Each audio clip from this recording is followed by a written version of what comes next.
لوگ انہیں پاکستان کے تمام مسائل کی جڑ کیوں سمجھتے ہیں؟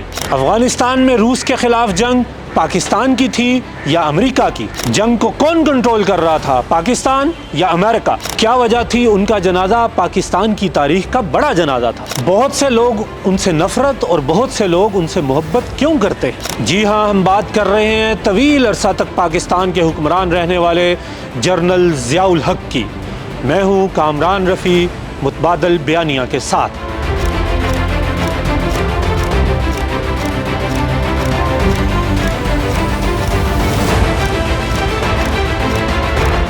ناظرین، آج کے متبادل بیانیہ میں ہم ضیاء الحق رحمہ اللہ پہ کیے جانے والے بہت سے اعتراضات اور الزامات کا جائزہ لیں گے۔ یہ زیادہ تر وہ اعتراضات ہیں کہ جو عموماً پاکستانی دانشور ان پر کرتے ہیں۔ ہم اس چیز کا بھی جائزہ لیں گے کہ مغربی دانشور اور دشمن ان کے بارے میں کیا کہتا ہے۔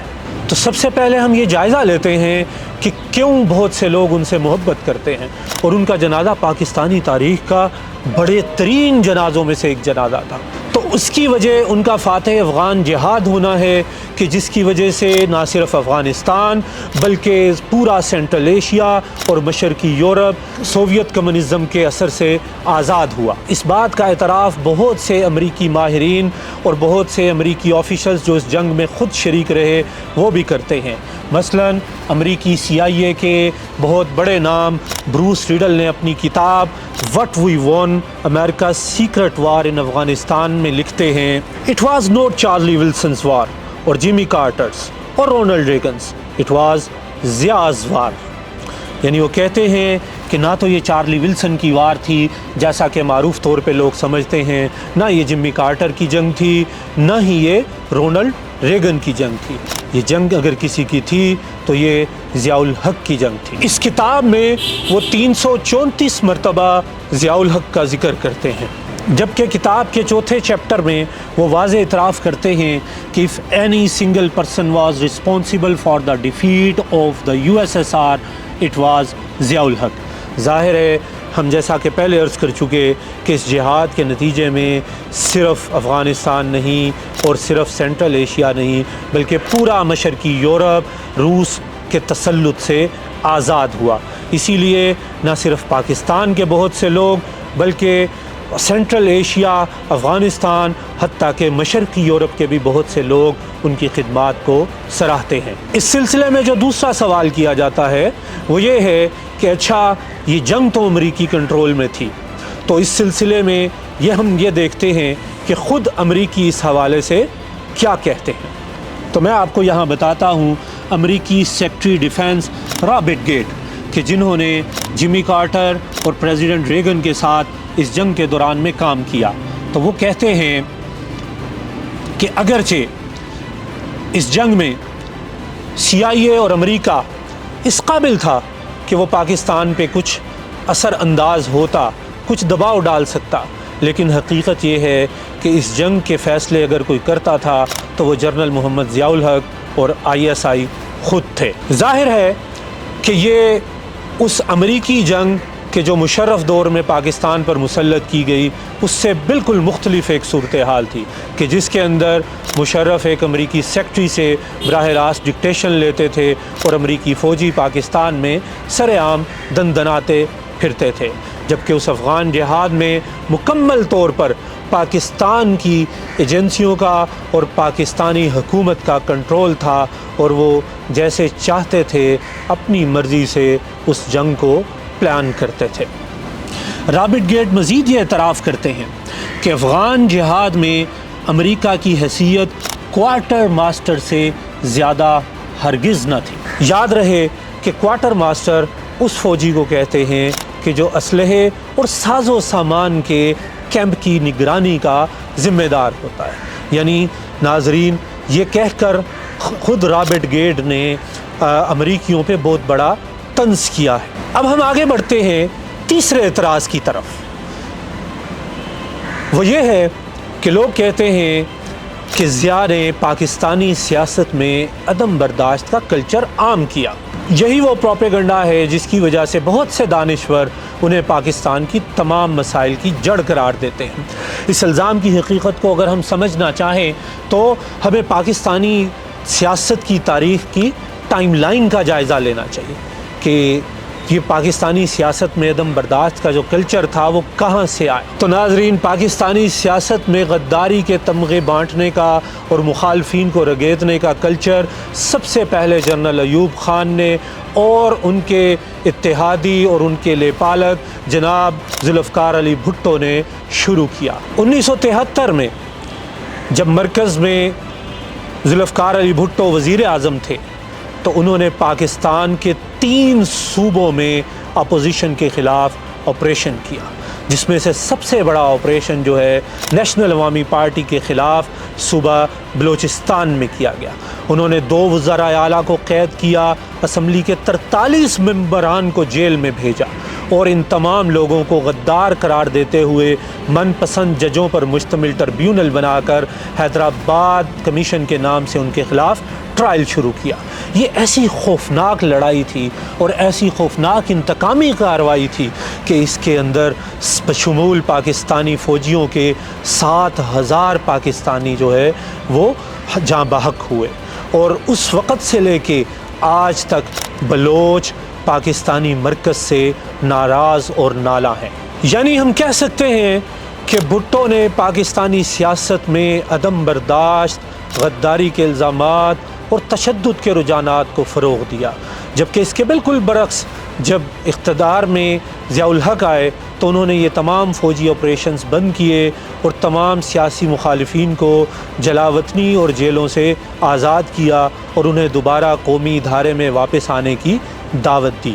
مشہور ترین اعتراض جو کیا جاتا ہے کہ اچھا دہشت گردی کلچر اور کلاشنکوف کلچر تو بہرحال ضیاء الحق کی دین۔ حقیقت یہ ہے کہ جب پاکستان پیپلز پارٹی کی حکومت ختم ہوئی تو پاکستانی سیاست میں پہلی مرتبہ حکومت کے خلاف کسی نے دہشت گردی کلچر کو استعمال کیا۔ بے نظیر بھٹو مرحومہ کے بھائی اور ذوالفقار علی بھٹو کے بیٹے جناب مرتضیٰ بھٹو نے ایک تنظیم بنائی جس کا نام الذوالفقار تھا، اور یہ پاکستانی ہسٹری میں پہلی نون دہشت گرد تنظیم ہے کہ جس نے عوامی مقامات پر اور پاکستانی ایسٹس کے خلاف کارروائی کا آغاز کیا۔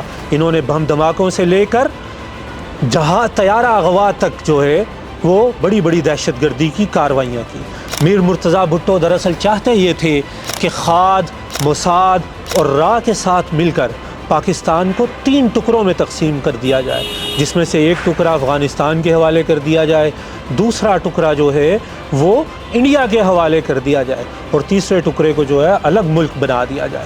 لیکن ہماری خوش قسمتی کہ میر مرتضیٰ بھٹو کا یہ خواب ضیاء الحق نے پورا نہیں ہونے دیا۔ ہمیں یہ بھی یاد رکھنا چاہیے کہ یہ جو مشہور سیاستدان پرویز رشید ہیں یہ بھی اسی دہشت گرد گروہ کا حصہ تھے۔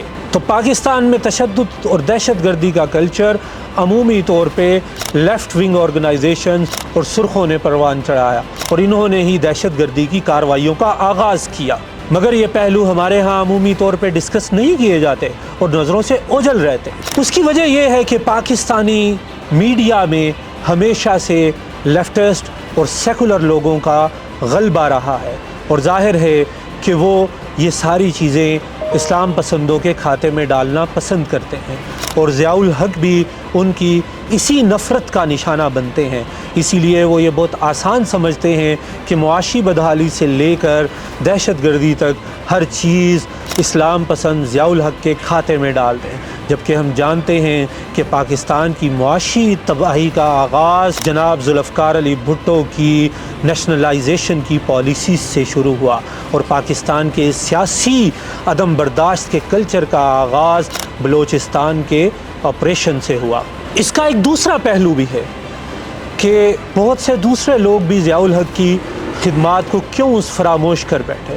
اس کی وجہ یہ ہے کہ مشرف کے خوفناک مارشل لا کے بعد right wing party Jamaat Islami نے بھی کسی قسم کے بھی ڈکٹیٹر کو اون کرنا چھوڑ دیا، اور دوسری طرف جو نواز شریف کہ جو کہ ضیاء الحق کے ہی سائے میں پروان چڑھے تھے، انہوں نے اسلامی جمہوریت کی بجائے سیکولرزم کو اپنا ملجا اور ماوا بنا لیا۔ اسی وجہ سے پاکستانی سیاست میں کوئی بھی غالب گروہ ایسا نہ بچا کہ جو ضیاء الحق کی خدمات کا کھلے عام اعتراف کرتے۔ آخری بات جو کی جاتی ہے کہ ضیاء الحق بہرحال منافق تو تھے، انہوں نے اپنے اقتدار کو طول دینے کے لیے اسلام کا لبادہ اوڑھا وغیرہ وغیرہ وغیرہ۔ یہ بات بھی بہت سارے لیفٹسٹ بھی کرتے ہیں اور اسلامسٹ بھی کرتے ہیں۔ تو آئے دیکھتے ہیں کہ اس آخری الزام کی کیا حقیقت ہے۔ میں آپ کو ایک واقعہ بتاتا ہوں۔ بھٹو جب اقتدار میں تھے، وزیر اعظم تھے پاکستان کے، تو وہ ایک دفعہ ضیاء الحق کے گھر گئے تو انہوں نے ایک عجیب منظر دیکھا۔ انہوں نے دیکھا کہ تمام دیواروں پر جو ہے وہ مکہ مکرمہ، مسجد نبوی اور مختلف مساجد کی تصاویر جو ہے وہ لگی ہوئی تھی۔ تو بھٹو نے تنزیہ طور پہ جو ہے وہ ضیاء الحق کو کہا، ضیاء آپ نے تو اپنے پورے گھر کو جو ہے وہ مسجد بنا رکھا ہے۔ یاد رکھیے کہ یہ وہ وقت تھا کہ جب پاکستانی فوج کے اندر مغربی کلچر حاوی تھا اور کسی بھی اسلام پسند کا آگے بڑھنا بہت مشکل تصور کیا جاتا تھا۔ اس کے باوجود ضیاء نہ صرف اپنی اسلامی روایات پر کاربند تھے بلکہ اس کا عملی اظہار بھی کسی خوف اور خطرے کے بغیر کیا کرتے تھے۔ اسی طرح ان کے ملازمین ایون ان کی شہادت کے بعد بھی اس چیز کی گواہی دیتے ہیں کہ ضیاء ایک سچے اور پکے باعمل مسلمان تھے اور اسلام ان کا اوڑھنا اور ان کا بچھونا تھا۔ دوسری طرف صورتحال یہ ہے کہ سارا ویسٹ اور لیفٹ ونگ اور سیکولر لابی ضیاء الحق پر آج تک جو الزام لگاتی ہے اور جس کی وجہ سے وہ انہیں معاف کرنے پہ تیار نہیں ہے، وہ یہ ہے کہ انہوں نے پاکستانی فوج، پاکستانی تعلیم اور پاکستان کے حکومتی اداروں کو پوری کوشش کی کہ وہ اسلامائز ہو جائیں اور اسلام کا کلچر ان کے اندر ریفلیکٹ ہونے لگے۔ ناظرین، جس طرح ہر حکمران کی بہت سی کامیابیاں اور بہت سی ناکامیاں ہوتی ہیں، اسی طرح جناب ضیاء الحق رحمہ اللہ کی بہت سی کامیابیاں اور کچھ ناکامیاں بھی ہیں۔ اگر ہم اورنگزیب عالمگیر، جناب صلاح الدین ایوبی اور جناب ٹیپو سلطان کی زندگیوں کا مطالعہ کریں تو ہم اس نتیجے پہ پہنچیں گے کہ ان کی زندگیوں میں بھی بہت سی کامیابیاں اور کچھ ناکامیاں بھی ہیں، لیکن یہ ہمارے وہ ہیروز ہیں کہ جو اپنی زندگی میں کوئی ایک کارنامہ ایسا سر انجام دے جاتے ہیں کہ جس کی وجہ سے ہم ان پہ ہمیشہ فخر کرتے ہیں۔ ضیاء الحق بھی ایسے ہی ایک حکمران تھے۔ اسی طرح ضیاء الحق نے نہ صرف امت مسلمہ بلکہ انسانیت پر بھی ایک احسان کیا کہ جب امریکہ اور سارا مغرب خود سوویت روس سے خوفزدہ تھا تو انہوں نے آگے بڑھ کر کمیونزم کو موت کے گھاٹ اتارا۔ کشمیر، فلسطین سمیت ہر جگہ کے انسانوں کو آزادی کا خواب دکھایا اور خود بھی اسی جدوجہد کی پاداش میں اپنی باکمال ٹیم کے ہمراہ شہادت جیسے عظیم رتبے پر فائز ہوئے اور اپنے عمل سے غلام قوموں کو ہمیشہ کے لیے حریت کا سبق دے گئے۔